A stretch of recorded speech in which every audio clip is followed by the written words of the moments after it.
Assalamu alaikum wa rahmatullahi wa barakatuh. Leo katika halqa yetu ya 10 tutazungumzia al-aklu wash-shurbu ba'da tabyin al-fajr ath-thani, yani kula na kunywa baada ya kubainika alfajiri ya pili. Yahrumu ala as-saimi al-aklu wash-shurbu ba'da tabyin al-fajr ath-thani, ni haram kwa mfungaji kula na kunywa baada ya kubainika alfajiri ya pili, yani baada ya kuingia alfajiri ya pili ambayo ndio muda wa salatu al-fajr.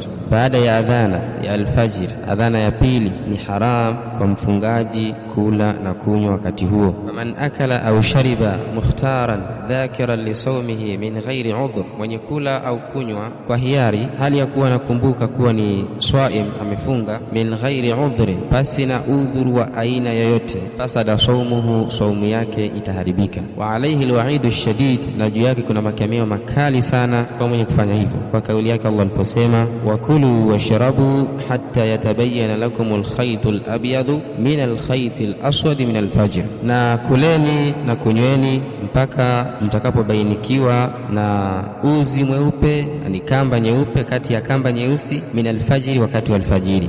Ni maksudi yake hapa ni pale utakapoonekana mwanga wa kupambazuka unaojitenga na mwanga wa usiku.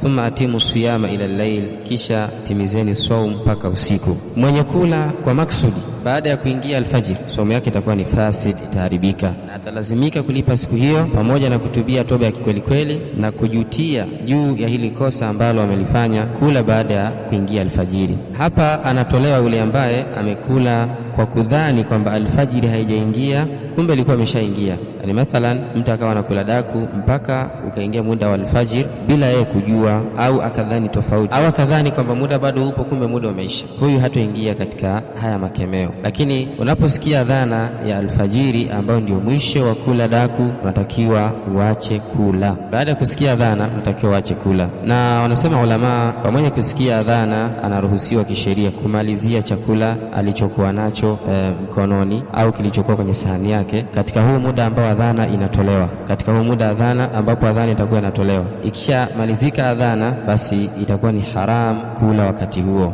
Na vile vile mwenye kusikia adhana ya alfajiri katika siku za saum hali ya kuwa anafanya tendo la ndoa, anatakiwa aache mara moja kufanya hilo tendo la ndoa. Baada ya kusikia adhana unaacha kufanya tendo la ndoa mubashara, na wala hii haisemi kwamba ngoja nimalizie, hapana. Ukishasikia adhana unaacha kufanya tendo la ndoa mubasharatan, na ukiendelea baada ya adhana saumu yako itakuwa imeharibika, na hiyo siku utailipa baada ya Ramadhan, na ni juu yako kutubia kwa Allah subhanahu wa ta'ala. Lakini pia unatakiwa utoe kafara mwenye kufanya tendo la ndoa mchana wa Ramadhan. Nas'al Allah as-salamata wal afia. Wassalamu alaykum wa rahmatullahi wa barakatuh.